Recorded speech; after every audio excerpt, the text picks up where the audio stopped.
Hotel Madhudeep. या हॉटेलमध्ये रात्री 1 वाजता संपदा मुंडेला एंट्री का दिली? एकट्या महिलेला हॉटेल मिळतं असं मला तरी माहित नाही.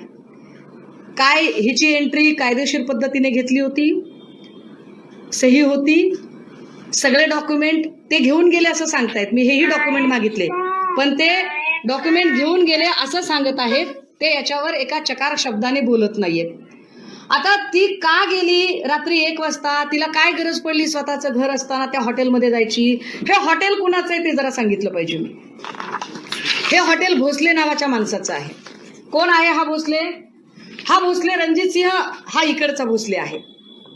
रणजित सिंह नाईक निंबाळकर आता जेव्हा इलेक्शन लढतील तेव्हा भाजपाचा संभाव्य नगराध्यक्ष पदाचा हा उमेदवार आहे.